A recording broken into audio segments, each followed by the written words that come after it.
Ассалаумағалейкум, құрметті достар. Бүгінгі тақырыбымыз ауырлықтан арылу деп аталады. Фильтр қойып қояйық кішкене. Ақша жүзіміз әрленіп тұрсын. Отырсам болма? Отыр. Қысат. Тікелей жерге шығып атқанда. Сенің қойып берген фильтрің что-то кетіп қалады ғой өзінен өзі. Да, натуральный осы ма? Аузын бастан өткен болып шығып кетеді сияқты ғой. Жоқ, бұл емес, деп көріңізші. Жоқ, ол емес, бұл натуральный. Ассалаумағалейкум. Камераны басып жібердім. Қалдарыңыз қалай? Жақсы ма? Бәрі аман есен?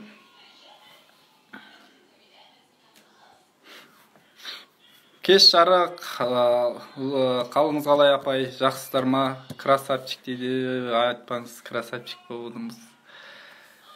Қалайсыздар, саламатсыздар ма? Қалдарыңыз қалай? Уағалейкум ассалам. Жақсы, өздеріңіз қалайсыздар, амансыздар ма? Біз 9 күннен тұратын сабақ өткенбіз. Дамудың ең үздік формуласы деп ат қойып, сол тегін ютубта тұр, сілтемесін бәрін қойдым.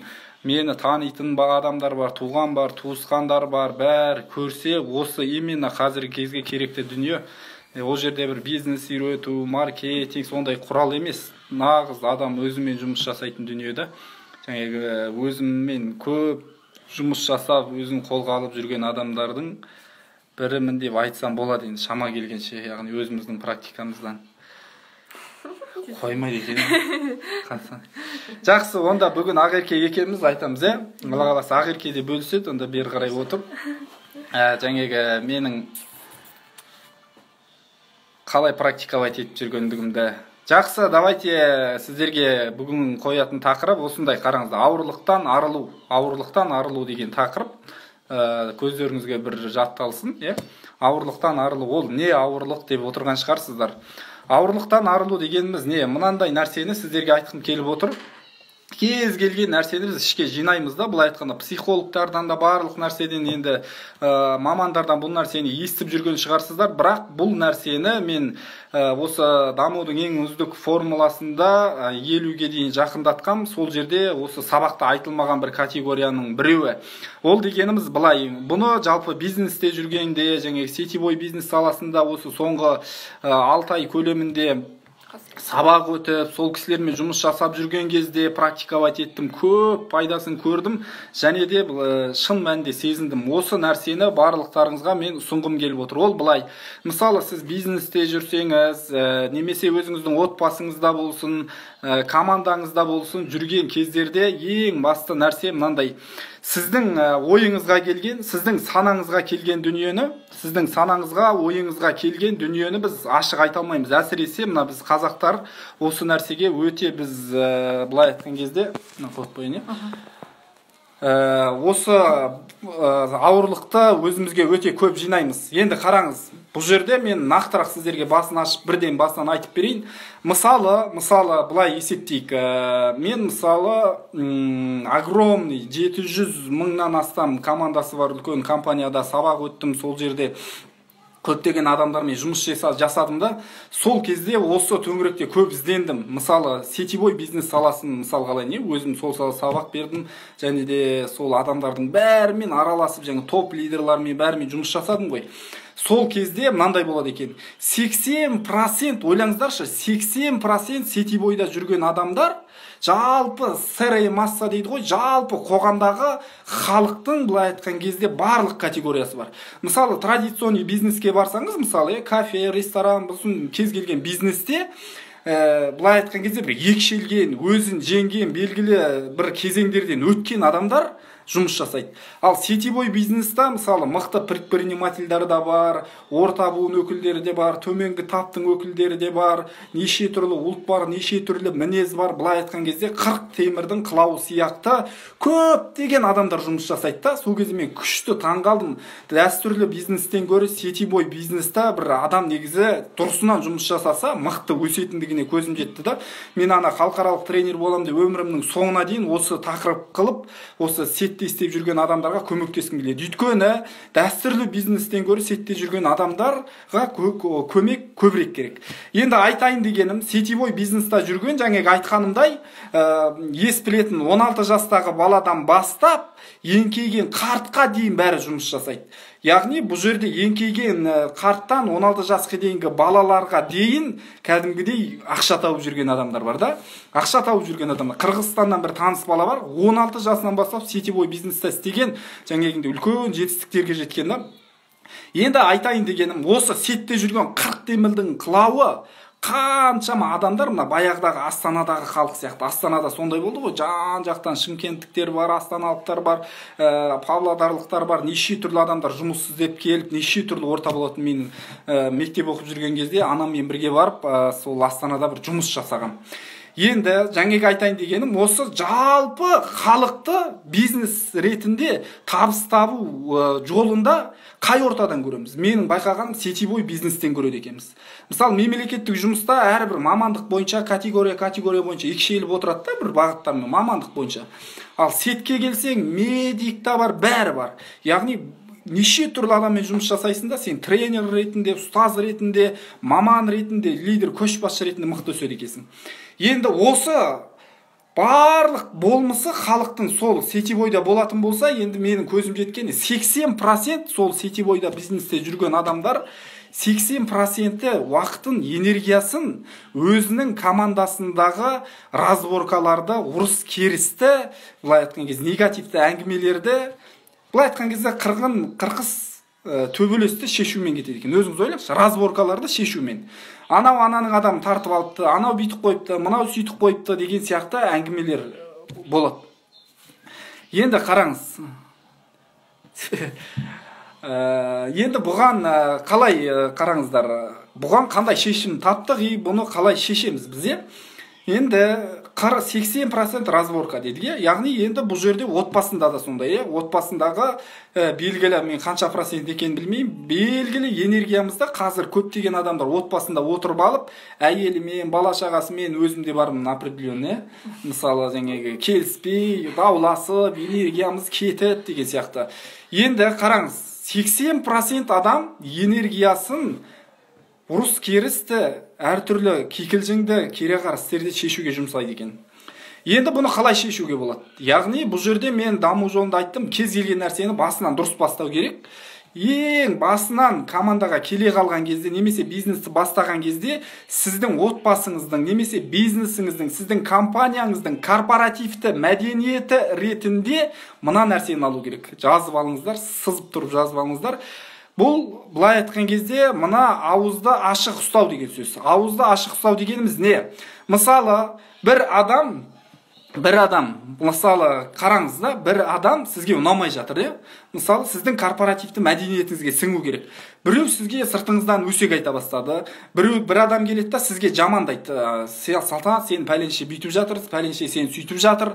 Немесе сыртынан қарап, сені ұнатпай, саған жаман көзқараста жүрген адам, сіз жаман көзқараста жүрген адам ше, былай айтқан кезде бірден көрінеді ғой. Сол кезде не істейміз? Бірден барамыз да айтамыз. Бізде наоборот үндемейміз да, ішімізге сақтаймыз. Анау жота былай айтқан кезде мені ұнатпай жүр, анау жота немене өзінше болып жүр, мынау неге мені менсінбей тұр. Кейбір адамдар болады, мен сабақ өткен кезде мені менсінбейді көп жағдайда. Оған мен ренжімеймін, просто мені менсінбейді, шалқайып отырады. Жаз десем жазбайды, мысалы, ақымақ сұрақтар қойып отырады. Сол кезде егерде мен сразу аузымды ашып, осы нәрсенің басын ашып алмасам, менің ана өтіп жатқан сабағым сабақ болмайды. Менің миымда анау тұрып алады. Неге мынау жазбай отыр екен? Мен бұл немесе былай айтқан кезде мен бір нәрсені дұрыс істемей тұрмын ба деп, менің басымда мына мусор кетпейді, тұрып алады да. И соответственно мен не істеймін, ол адамға айтамын. кешіріңіз, мысалы, неге сіз жазбайсыз, неге мен айтқанымды істемей отырсыз, неге былай айтқан кезде өзіңізді бір биік санап отырсыз. Мен ішімде не бар, соны айта саламын. Мен бұрын ондай емес едім, қазір сондаймын. Әйеліме де үстеме, мысалы, айта саламын, былша еткізіп айтамын. Енді былша еткізіп дегенде бұл жерде мәдениетті түрде. Неге сен ұнатпай отырсың? Неге былай айтқан кезде сен өсек тасып жүрсің? Неге сен мені тыңдамайсың? Неге сабаққа келмейсің? Деген сияқты мына нәрсені ашу керек, ауызды ашу керек. Мидағы нәрсені істеу керек, ашу керек басынан. Сразу пайда болды ма, бірден айту керек. Сразу пайда болды ма, бірден. Яғни, мысалы, бір адам болады, сабаққа келмей, жұмысқа кешігіп келеді. Сен не істейсің, оған ұрсасың, айғайлайсың, андай мұндай. Сен себебін сұрайсың. Яғни адамды біз түсінуге тырысамыз. Яғни біз айттық қой, сабақта айттым. Адамды түсіну үшін емес, адамға жауап беру үшін емес, түсіну үшін тыңдаймыз деп. Біз түсінуге тырысамыз. Яғни неге ол сабаққа келмей жүр, неге ол өзінше болып отыр, неге ол істемей жатыр айтқанды. И соответственно біз сразу басын ашып аламыз. Момент бір 5 минут сөйлесеміз, 3 минут сөйлесеміз ба, болды. Басын ашып алғаннан кейін ары қарай ана адамның сізге деген ішкі қарсылығы тарқап кетеді да, болды. Ал біз не істейміз? Оны тарқатпаймыз. Неге анау өсек айтып жүр, неге анау айтқанды істемейді деген нәрсені істемей, былай айтқан кезде іштей ойлап, өзіңмен таскайт етіп жүрмей, бірден айттың ба, не бүк болады, не шік болады деген сияқты. Соответственно, не болады? Ол адам көп жағдайда менде енді болған жоқ адамдарға, сен неге сабаққа келмей жүрсің, сен неге мені ұнатпайсың? Мысалы, мен айтам, білем, мен ұнатпайтын адамды мен бірден байқаймын. Неге мені ұнатпайсыз деп айтам. Сол кезде айтады, мынандай нәрсеңізге келіспеймін. Болды, мен айтам, неге келіспейтінін сұраймын, жақсы, мен мойындаймын, егер де ол кісінің пікірі дұрыс болатын болса, мен қабылдаймын. Болды, ана кісі жадырап кетеді. Жадырап менімен араласып, яғни айтайын дегенде, сетевойда 80% адамның бәрі рус керіс жүреді. Міне, басынан осындай мәдениетті қалыптастырмағандықтан. Сондықтан отбасыңызда болсын, командаңызда болсын, жаңа сетевойда айтып отырмын ғой, 80% разборка деп. Сол сияқты басынан осыны бір мәдениет ретінде қалыптастыру керек. Кез келген нәрсені басынан бірден ашып айту. Мәдениет ретінде қалыптасу керек та. Түсініңіздер ғой да, яғни бұл ауызды ашық ұстау. Яғни мына самаурынға шайды құя берсең, мысалы толады, қайнатсаң қайнайды.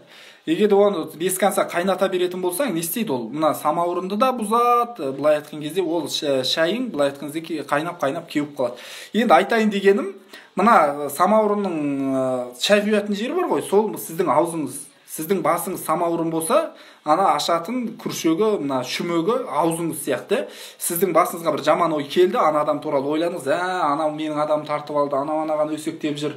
Жота Салтанат мырза менен көрі анаған Айгерімге көбірек уақыт бөліп жатыр, маған көп уақыт бөлмей жатыр деген сияқты ой пайда болады да. И ол сразу келіп, егерде компанияда, сол командада культурный сондай бір корпоративный мәдениет болса, сондай ой пайда болды ма, бірден ұнатпай қалды ма, келіп бірден ашық айту. Салтанат мырза, осылай, мен сізге осы нәрсеңіз риза емеспін, сіз неге бұлай істеп жатсыз? Болды, сол жерде біз не істейміз, шешеміз. Болды, ары қарай ағызып жібердік басындағы жаңа суды. Болды, құрғақ. Ары қарай негативқа, ештеңке үлкен катастрофаға кетпейді. Ал біздегі жаңағы айтайын дегенім басқа жиналады. Ол толат, содан кейін асып төгіледі. Сөйтеді да ол басынан бастап айтпағаннан кейін не істейді? Әптен жиналғаннан кейін бір адамдар болады ғой, жарылады. Үндемей жүргеннен үйдей пәле шығады дегеннің формуласы осы. Үндемегеннен үйдей пәле шығады деген осы нәрседе қараңыздар.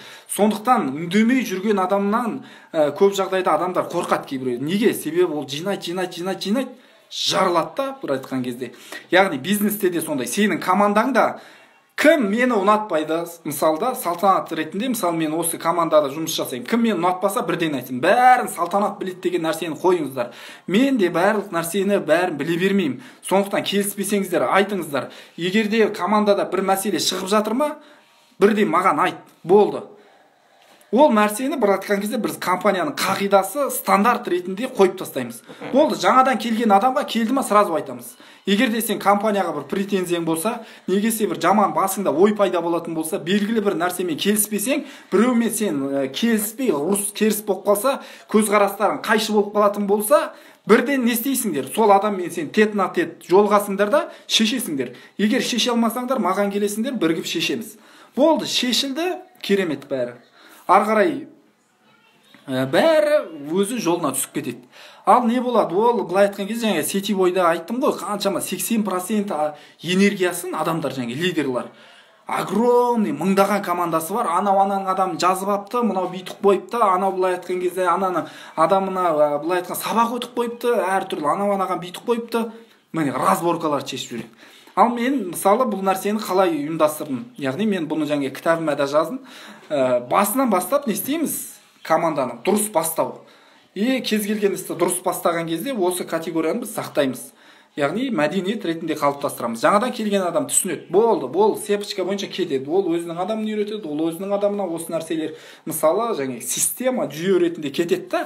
Болды. Командада жаңа өсек, аяң, разборка, ананың адамын тартып апты, мынаған бүйтіп айтып қойыпты деген әңгімелер, міне, болмайды. Осылай барлығының алдын алуға болады, достар. Көрдіңіздер ғой. Отбасында да сондай, мысалы да, допустим, сіздің әйеліңіз ренжіп жүрсе, мысалы, бүйтіп қабағын түйіп ап, сізге да жүреді. Сіздің настроениеңізге бізде болды сондай. Менің көңіл күйім түседі, оның көңіл күйі түседі, ona да келісіп, біз дастарханда ұнатпайсың ба, пікірің бар ма? Айт. Мысалы, мен ешқандай саған запрет қоймаймын, айт, ұнатпасаң осы пікіріме, немесе ішіңнен менен бір нәрсеге күдіктеніп жүрсең, басын ашып айт. Мен ақталай алмасам, ақталай алмадым былай айтқан кезде, басын ашып алайық. Болды, ары қарай кетеді. Ал ол іштегі жара сияқты өседі и жарылады. Сөйтеді да жаңа айтайын деген сетевойдағы жүрген кездегі, осы 6 айда зерттеген кездегі тапқан дүнием деп айтып отырмын ғой бұл сіздерге. Алады да ана адамды тартып алып та, анау лидер, менің адамымды былай айтқан кезде өзіне жазып апты деген сияқты, немесе маған көп көңіл бөлмей жүр, ана адамға көп көңіл бөледі, менен гөрі мені жақсы көрмейді, ана адамды жақсы көреді деген сияқты да. Мен тағы да бір қағида ретінде адамдарға тең қарауды қалыптастырдым да. Яғни былай айтқан кезде любимчик дейді ғой орысша, бір любимчиктер болмау керек та, бір ішінен, команданың ішінен, немесе балаларының ішінен бір адамды бөліп алып, жеке жақсы көруге болмайды екен да. Мысалы, ол нәрсені менің әйелім үйретті, мысалы Ақерке. Мысалы, мен кіші қызыма көбірек көңіл бөліп бара жатсам, үлкен қызым біртүрлі бола бастайды. Соны маған Ақерке айтты. Мен оны дұрыс байқамаған. Екеуіне тең қарауды былай айтқан кезде үйрендім. Командада тура солай. Яғни сіз бір мықты, немесе бір тартымды, немесе қылықты, немесе білімді, немесе сіздің айтқаныңызды көбірек істеу мүмкін. Сіз не істейсіз? Оған көбірек көңіл бөлесіз, соны басқа командаға зеркальное отражение да көрінеді. Зеркальный нейрон дейді ғой, көрінеді и байқайды. Сіз қаламасаңыз да адамдар байқайды. Ананы өзінше жақсы көріп алыпты, көңілін бәрін соған бөліп жатыр деп сізге деген қарсылық іштей пайда болады да. Көрдіңіз бе? Осындай нәрсе қарсылық пайда болады. Ол адам егерде жаңегіндей осы ауырлықты арылту мысалы ережесін білетін болса, сіз соны басынан үйреткен болсаңыз, ол келіп айтады. Неге сіз Дианаға көбірек көңіл бөліп жатсыз? Неге үшін Айгерімге көңіл бөліп жатсыз? Маған да солай көңіл бөлгеніңіз қалай? Мен бұған риза емеспін, мысалы. Маған да көңіл бөліңізші. Бүйтіп айтасыз, болды. Көрдіңіздер ме? Бұл қарапайым нәрсе болғанымен үлкен проблемаларды жаңегіндей тудыратын нәрсе осы екен да. Көрдіңіз бе? Одан кейін жаңегі қараңыз. Бір адамды сіз бәріне тең қараңыз деп жатырмын ғой. Мысалы келдік, командада бір адам сізге келіп айтады. Мысалы, Салтанат мырза, мен былай айтқан кезде анау бүйтіп қойыпты, мынау сөйтіп қойыпты деген сияқты келеді. Сол кезде біз тең қараймыз, не істейміз? Ана адам келді ма? Дұрыс, сенікі дұрыс. Оныкі дұрыс, оның пікірін дұрыс ретінде шығарып саламыз. Екіншісі келеді. Оныкінде теріске шығармаймыз, оныкінде дұрысқа шығарамыз. Түсіндіңіз ғой да? Ол жерде былай айтқан кезде біріне жығып беру емес, екі адам келіп тұрма, болды. Біз не істейміз? Ол екі адамның пікірін былай айтқан кезде кез келген екеуінің ойынан да, екеуінің позициясынан да біз оң нәрселерді тауып береміз. Сенікі дұрыс. Сенікі де дұрыс, сенікі де дұрыс. Ал егерде сенікі дұрыс, сенікі қате деген болған жағдайда, көп жағдайда жаңағы сіз командаңыздан, өзіңізге жақын бір қызметкеріңізден айырылуыңыз мүмкін, сондай жағдай. Және мен айтып жатырмын ғой, қалайсыздар? Ассалаумағалейкум. Сұрақтарыңыз болса қойсаңыздар болады. Енді адамдар кіріп шығып жатыр, басынан аяғына дейін тыңдап отқан адам бар ма өзі?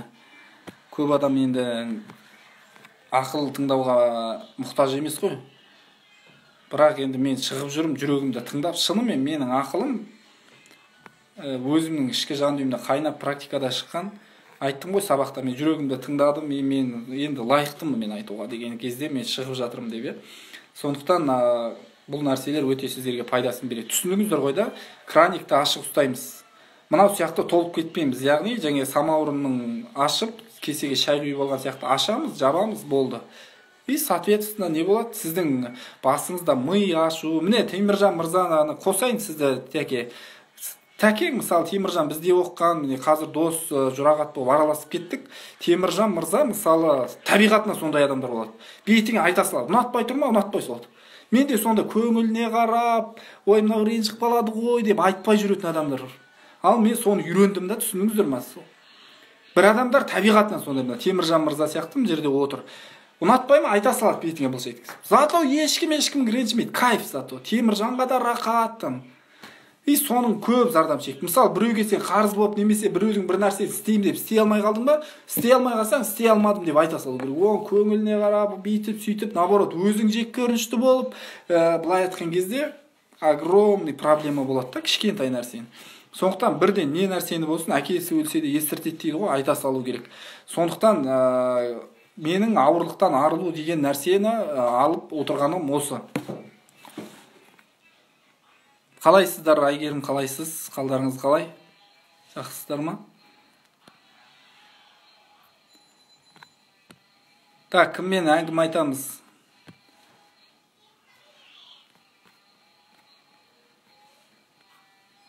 Айтпақшы, бүгін 9 бөлімді сабақ бар емес пе? Ютубта тұрған тегін кәдімгідей да. Мә, достар, өзімнен өзім қызғанам ше сол сабағым десең.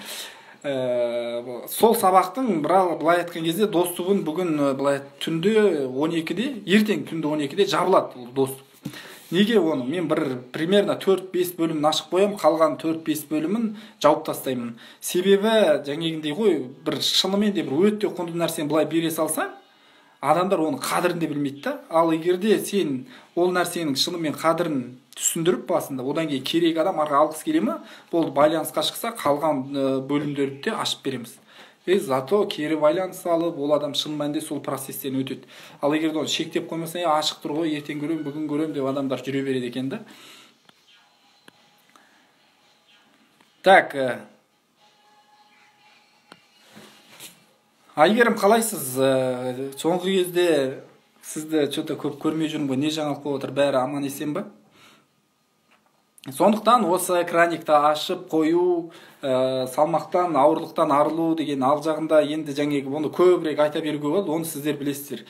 Ал нақты мен өзім жаңегі кәсіпте, командалық жұмыста, отбасында корпоративті, жаңегі командадағы корпоративный бір мәдениет ретінде қалыптастыратын дүние осы.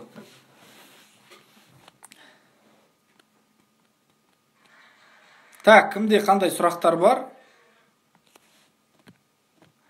Кімде сұрақтар бар? Негізгі теманы айттық. Негізгі теманы айттым.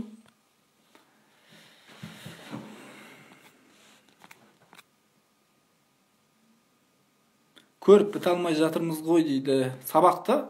Сабақты огромный мысалы огромный информация бар шын мәнінде. Өте үлкен ақпарат кәдімгідей ми деген қызып кетуі мүмкін да. Оны енді Алла қаласа 2 айлық сабақ ретінде созып, котлет қылып берем Алла қаласа. Осы карантин бітсе бір сапалы түсіріп, жақсылап бөліп, бір платформаларға салып, Алла қаласа. Содан кейін максимум таратармын адамдарға. И сауабы қандай, жақсылығы қандай керемет. Әмір, қалайсың? Жағдай қалай? Бәрі аман есен ба?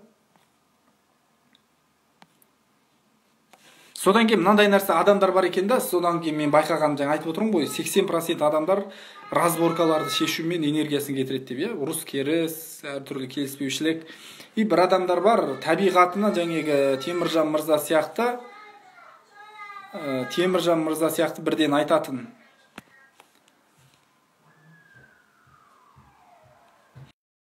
Бар, мына жерде отыр, Әмір сияқты менің тоже досым. Әмір деген дос балам отыр, мына жерде шығып кетті ма, отырсың ба? Көп нәрсені ашып айта бермейді. Табиғатынан, алейкум ассалам, табиғатынан тұйық та. И көп нәрсені ішке сақтайды ма деп өзім ойлаймын, мысалы, енді өзің отыр екенсің, как раз жаңағы тақырып сондай ғой, бір нәрсе бар ма, бірден айтып. Ассаламу алейкум ва рахматуллахи ва баракатух. Шүкір, альхамдулилlah. Сәке, өзіңіз қалайсыз? Жақсы. Сіз сабақты көріп жатыр дегенде, бір адам емес. Рахмет, рахмет.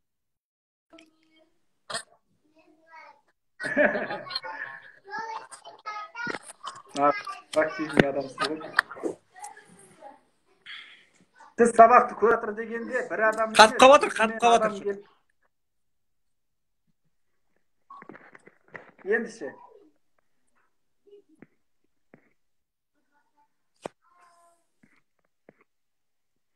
Қатып тұр ма?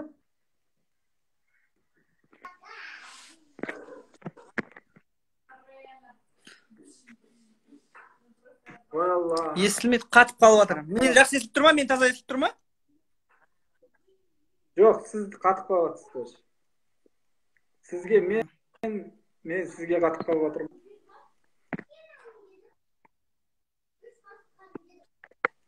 Алло. Естілді ма?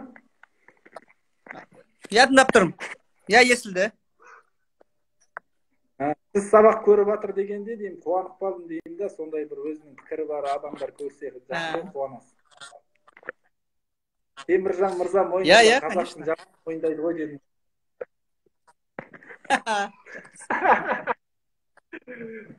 Жақсы, рахмет.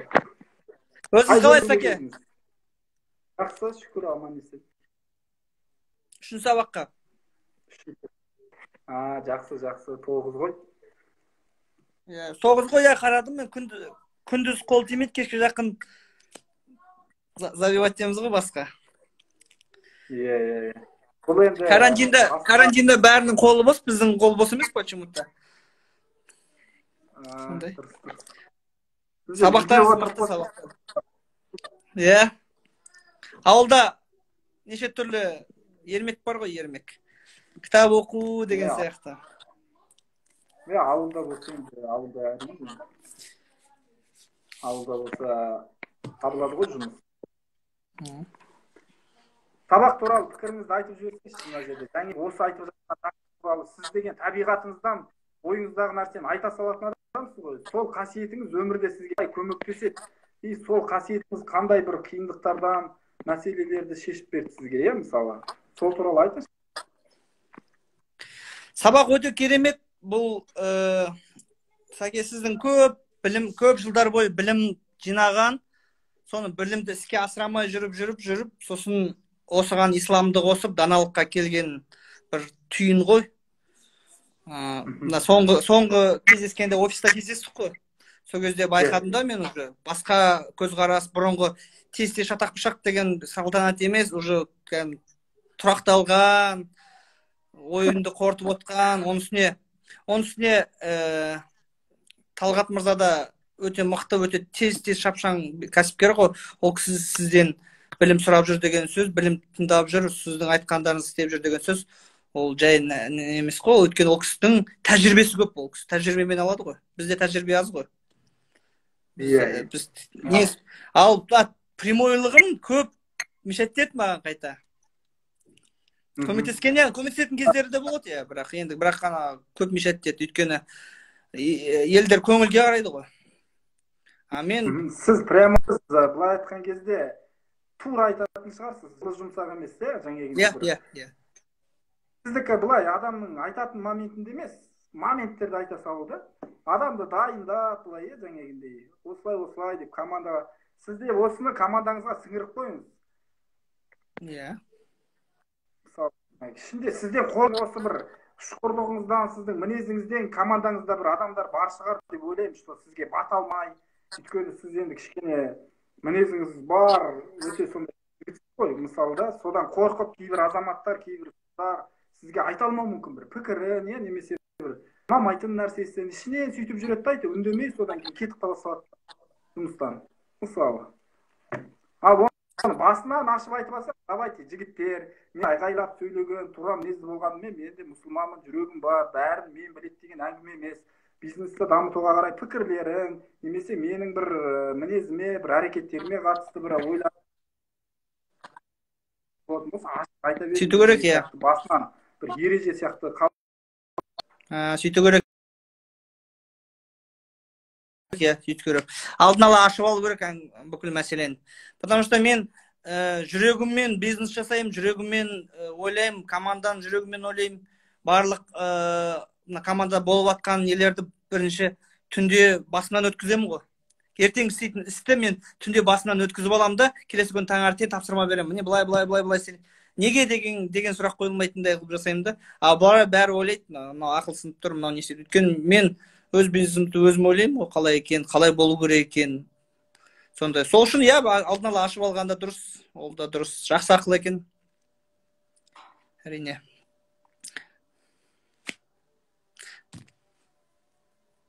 Естілмейді ма?